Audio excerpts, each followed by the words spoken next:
Hello dear student, आज जीएसबीएम chapter 7 का financial statement analysis में हम इम्पोर्टेंस पढ़ चुके थे। लिमिटेशन पढ़ना था, तो हम one by one financial statement analysis की लिमिटेशन को समझेंगे। ऐसे आपको फाइनेंशियल स्टेटमेंट पता होगा कि फाइनेंशियल स्टेटमेंट क्या होता है और उसकी इम्पोर्टेंस क्या है। आज लिमिटेशन को समझेंगे वन बाय वन। तो कुछ पॉइंट्स है जैसे कि may not be a very useful in forecasting, और सेकंड पॉइंट है affected by window dressing, lack qualitative aspect, do not consider change in prior level, difficult in comparison with other firm, affected by person basis of analysis, affected by limitation of financial statement. तो first point है may not be very useful in forecasting, मतलब कि forecasting मतलब future के लिए जब financial statement बनाते हैं तो हमारे लिए क्या नुकसान कर सकता है। मतलब हमने तो देख लिया इम्पोर्टेंस क्या, ऑब्जेक्टिव क्या है और ये कहाँ पर एप्लीकेबल नहीं होगा, या हमारे लिए क्या कहाँ पर फ़ायदेमंद नहीं है, इस चीज़ को देखना है। पहला पॉइंट है may not be a very useful in forecasting. Financial statement are record of past performance. जो फाइनेंशियल स्टेटमेंट होते हैं उनको हम लोग रिकॉर्ड करते हैं और ये किस बेसिस पे होता है, पास्ट परफॉर्मेंस के बेस पे होता है। Due to continuous and frequently changing environment and past record में नॉट यूजफुल। इसी वजह से क्योंकि जो हमारा फाइनेंशियल स्टेटमेंट होता है वो हमारा पास्ट रिकॉर्ड पे बेस्ड होता है कि क्योंकि हम इसमें कंपैरिजन करते हैं ना फाइनेंशियल स्टेटमेंट में कि हमारा लास्ट ईयर क्या प्रॉफिट और लॉस था और फाइनेंशियल स्टेट क्या था और इस ईयर क्या है, कंपैरिजन किया जाता है लास्ट ईयर के और प्रेजेंट के। तो अगर ऐसा है तो क्या होगा, इस इन्वायरमेंट की वजह से हमारा रिकॉर्ड होगा वो यूज़फुल नहीं होगा। अब लास्ट ईयर में कुछ चीज़ों के दाम में ज़्यादा थी या कम थी, अब वही दाम में वही चीज़ें आज लास्ट ईयर 1 साल 2 साल बाद जब हम देखेंगे तो सेम नहीं रहेंगी। तो क्या होता है, जो फाइनेंशियल स्टेटमेंट होता है कभी कभी हमारे फोरकास्टिंग के लिए यूज़फुल नहीं होता है। यहाँ पर ये चीज़ बताया गया है। अब देखिए क्या है, continuous change demand new improvement technology. हमारी टेक्नोलॉजी पॉलिसी बढ़ रही है, सब चीज़ों में नया डेवलपमेंट आ रहा है, तो इस वजह से अगर हम कंपैरिजन करेंगे पास्ट के और इसमें तो फिर एक ये लिमिटेशन हो जाएगा, एक डिसएडवांटेज हो जाएगा, फिर ये हमारी फाइनेंशियल स्टेटमेंट प्रॉपर नहीं कराएगी। तो यही कह रहा है, continuous change demand new and improvement technology, new policy, better product ETC which can not estimate based on past records. फिर ये एस्टिमेट नहीं की जा सकती है पास्ट रिकॉर्ड के उस पर, not for useful in forecasting. Next है affected by window dressing. Window dressing क्या होता है, मतलब विंडो ड्रेसिंग मैनिपुलेट करना, मतलब कि जैसे जो window dressing is a technique use to manipulate a financial statement and report to show more favourable result to a period therefore of the statement are affected by window dressing, they will not show the true position of the business.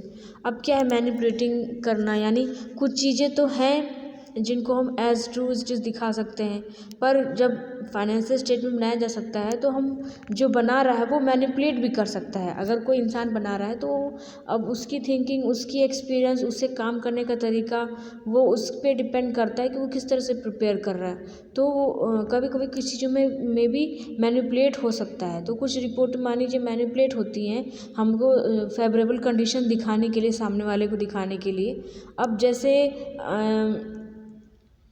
जैसे कि देखिए, अगर example पे अगर हो सके तो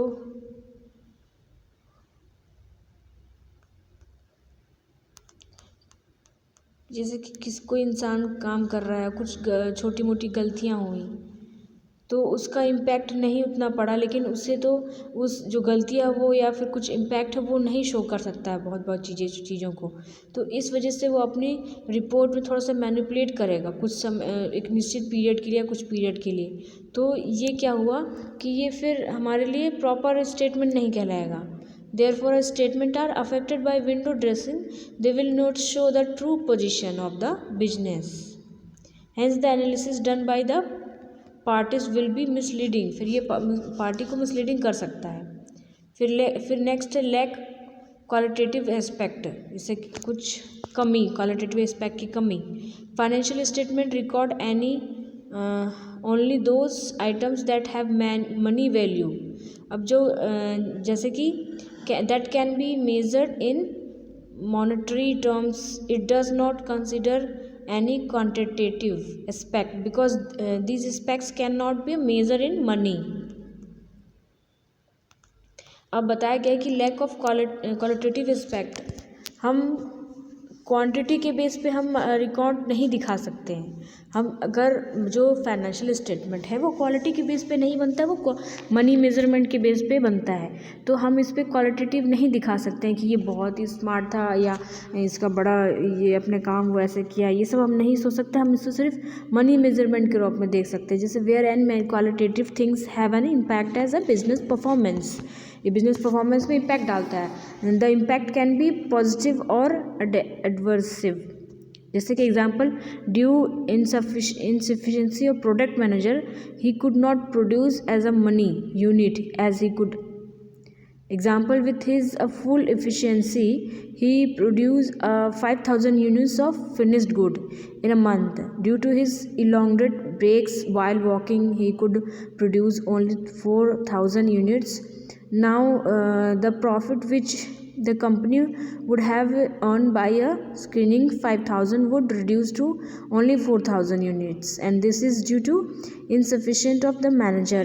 मतलब क्या हुआ इसका एग्जाम्पल जैसे हमने बात किया लैक ऑफ क्वालिटेटिव एस्पेक्ट पे, क्वांटिटिव. तो अब हम मनी मेजर पे हम शो करते हैं अपना फाइनेंशियल स्टेटमेंट. तो अब यहाँ प्रॉब्लम क्या हो रही है कि मान लीजिए कोई प्रोडक्ट मैनेजर है, मतलब प्रोडक्शन मैनेजर है, तो उनके काम में कुछ इफ़िशियंसी में कुछ कमी आई. जैसे मान लीजिए वो हर मंथ 5,000 यूनिट्स का फिनिश गुड प्रोपोर करके देते थे, बट क्या हुआ कुछ टाइम तक वो इलोंगेटेड ब्रेक लेने लगे. वाइल जैसे कॉफ़ी पीने चले गए, बार बार वॉशरूम चले गए, किसी से फ़ोन पे बात करने लगे, तो उनके इस मिसलीडिंग की वजह से या मिसबिहेव की वजह से, काम पे फोकस ना करने की वजह से, जो उनकी यूनिट थी वो 5,000 की जगह 4,000 आई पर मंथ. पर कंपनी को तो लॉस हुआ. अब कंपनी इस बात को कि हमारा जो प्रोडक्शन मैनेजर था वो आलसी हो गया था या यह था, ये सब चीज़ें वो नहीं लिख सकती फाइनेंशियल स्टेटमेंट. वो लिखेगी तो बस जो इफ़िशेंसी है, जो हमारे यूनिट बेस पे आई है, क्वालिटेटिव बेस पे आई है, वो लिखेगी, मनी बेस पे लिखेगी. तो फिर ये हो जाता है कि लैक ऑफ क्वालिटेटिव एस्पेक्ट्स आ जाते हैं. ये एग्जांपल था कि हम मनी मेजरमेंट के ही तौर पे फाइनेंशियल स्टेटमेंट दे सकते हैं. ऐसे अगर होता है तो फिर हमारे लिए फाइनेंशियल स्टेटमेंट प्रिपेयर करना नहीं सही है, या फिर तो कह सकते हैं कि हम ऐसा नहीं कर सकते हैं. ये इसकी लिमिटेशन है. फिर नेक्स्ट है do not account price change. Next point है financial statement do not consider any affected of change in price level. अब मनी फाइनेंशियल स्टेटमेंट बना रहे तो इसमें क्या क्या प्रॉब्लम हो सकती है. एक प्रॉब्लम ये भी हो गई कि do not account a price change. हम प्राइस चेंज को नहीं कंसिडर कर सकते या प्राइस लेवल को. As a compare to past year price of money items may have increased or decreased, and comparing such a figure may mislead the management.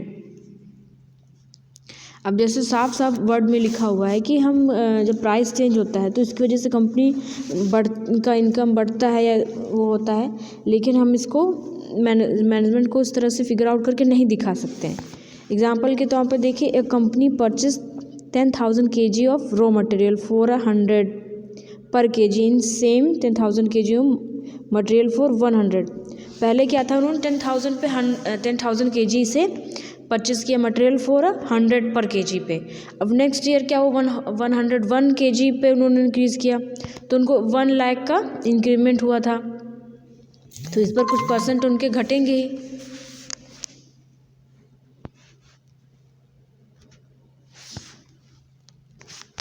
तो इससे साफ जाहिर हो रहा है कि हमें यहाँ कुछ परसेंट का लॉस हो रहा है. पहले हम 100 पर kg खरीद रहे थे, अब 110 यानी 10 रुपये का मार्जिन हो रहा है. तो due to change performance. So in case if the price have changes, the company should consider that while analyzing the statement. फिर इस चीज़ में हम स्टेटमेंट को कंसिडर नहीं कर सकते, ये इसकी लिमिटेशन है. Difficult in comparison with other firm. अब दूसरा एक है difficult in comparison with other firms. मतलब हम ऐसे कंपैरिजन फाइनेंशियल स्टेटमेंट जो कंपैरिजन होता है वो दो बेसिस पे होता है. एक तो खुद की कंपनी इंट्रा और इंटर जो हमने पढ़ा था, खुद की कंपनी का हो या तो सेम ही खुद की कंपनी का कंपैरिजन करें लास्ट ईयर या इस ईयर का, ऐसे कंपेयर किया जाता है. या फिर तो ऐसी फर्म का जो सेम प्रोडक्शन कर रही हो, आपकी कंपनी जो प्रोडक्शन कर रही हो वही सामने वाली भी कंपनी कर रही हो, तो हम ऐसे कंपनी से सेम प्रोडक्शन कंपनी से हम कंपेयर कर सकते हैं. But in case of other firm हम वहाँ पर कंपेयर नहीं कर सकते हैं. Financial statement analysis may not be a proper tool for a comparison because different components या one drop different accounting policy या फिर डिफरेंट पॉलिसी हो उनकी. क्यों नहीं कर सकते? जैसे डिफरेंट कंपनीज हो या तो अडॉप्ट डिफरेंट अकाउंटिंग पॉलिसी कर रही हो तो हम वहाँ पर कंपेयर नहीं कर सकते. Result of which there are performance differ and in a turn profitability. अब यहाँ पर कंपनी अलग है, उनकी प्रोडक्टिविटी अलग है, उनकी अकाउंटेंसी पॉलिसी अलग है, तो फिर हम वहाँ पर कंपेयर नहीं कर सकते. कंपेयर तो हम बराबर वालों से कर सकते हैं. Hence the comparison become a unreliable हो जाएगा फिर यहाँ पर. नेक्स्ट है affected by person bias. Financial statement itself do not reveal any information. जो फाइनेंशियल स्टेटमेंट प्रिपेयर करता है वो अपना खुद का रिवील नहीं कर सकता कोई information. Since analysis is done by accountant, he or she apply their own personal judgment while using the tool of analysis. अब क्या होता है, जो इंसान बना रहा है उसका, जैसे कि मान लीजिए आप एग्जांपल के तौर पे देख लीजिए कि अगर 2-3 शेफ़ है, अगर कोई डिश है, मान लीजिए शाही पनीर है, उनको बनाने का तरीका सेम है. हाँ, पनीर है, उसमें टमाटर मिर्चा प्याज ये सब डलेगा, ये सब पता है, लेकिन दोनों शेफ़ अपने अपने तरीके से बनाएंगे, एक ही प्रोसीजर रहेगा, लेकिन उनके हाथ का टेस्ट उनका थोड़ा सी चीज़ें बनाने के तरीका या उनका तरीका में थोड़ा सा डिफरेंस होगा. इंग्रेडिएंट्स सेम है पर कुछ ना कुछ चीज़ें डिफरेंस हो रही हैं. तो ऐसे में फिर हम उसको ये नहीं कह सकते कि दोनों पनीर सेम है. हम कह सकते हैं कि इनके पनीर में ये चीज़ की कम, ये इनका पनीर ऐसा है, इनका ऐसा है. मतलब कि वो बना एक ही चीज़ रहे हैं पर उनमें जो एक पर्सनल चॉइस है वो उनकी खुद की है, वो खुद इसमें इन्वॉल्व लगा रहे हैं. तो वैसे ही यहाँ पर कुछ बात की जा रही है कि financial statement itself do not reveal any information. वो अपना कोई भी इन्फॉर्मेशन रिवील नहीं कर सकते. अब जैसे कि आप मान लीजिए वो जो फाइनेंशियल स्टेटमेंट बना रहा है उसको बहुत एक्सपीरियंस है, बहुत चीज़ों को जानता है, बहुत काम करता है, बहुत उनको पता है, और वो इंसान बना रहे हैं पर वो उनको पता है यहाँ पर कमी है या घटी है, कुछ भी है, वो चेंज नहीं कर सकते या किसी और चीज़ को कुछ नहीं बता नहीं सकते, वो अपना बायस यूज़ नहीं कर सकते हैं. Since analysis done by accountant, he और she apply their own personal judgement. वो अपना पर्सनल जजमेंट नहीं दे सकते. She apply their own personal judgement while using the tool of analysis. Therefore analysis become a subjective example. It depend on a person to person that how one interpret or any information. ये person to person vary करता है कि वो अपनी information कैसे interpret कर रहे हैं. Therefore the conclusion down from analysis depend on knowledge and ability of the analyst. ये conclusion आती है कहाँ पर, उस knowledge और इंसान के ability पे. तो ये भी एक limitation हो सकता है कि अरे ये मैंने अगर कोई क्वेश्चन प्रिपेयर किया है और मैं इसको क्वेश्चन बनाऊंगी, सेम बुक का है, सेम चैप्टर है, और कोई टीचर कुछ और करता है तो वो कुछ और तरीके से करेगा, हम कुछ पर यहाँ पर ये चीज़ अप्लाई नहीं होती है. फिर ये अफेक्ट डालता है हमारी फाइनेंशियल स्टेटमेंट को बनाने में. नेक्स्ट है affected by limitation of financial statement.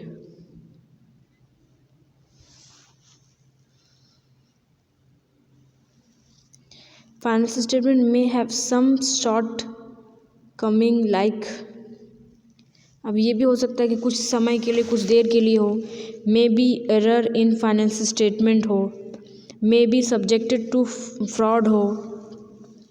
Sometime information given in financial statement is incompleted and unauthentic हो, कुछ authentic हो, illegal चीज़ें हों। Therefore, some statement are affected by such type of error, fraud, etc. The analysis will be misleading too।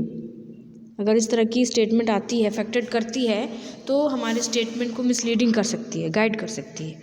It will decrease the utility of financial statement analysis. ये फिर हमारी जो financial statement उसकी utility को decrease कर सकती है। तो ये थे कुछ फाइनेंशियल स्टेटमेंट के लिमिटेशन। आई होप सो आपको समझ में आया हो। और भी इसके लिमिटेशन हैं, लेकिन कुछ जो इम्पोर्टेंस थे, जो समझने लायक थे, वो मैंने यहाँ पर आपको बता दिया है।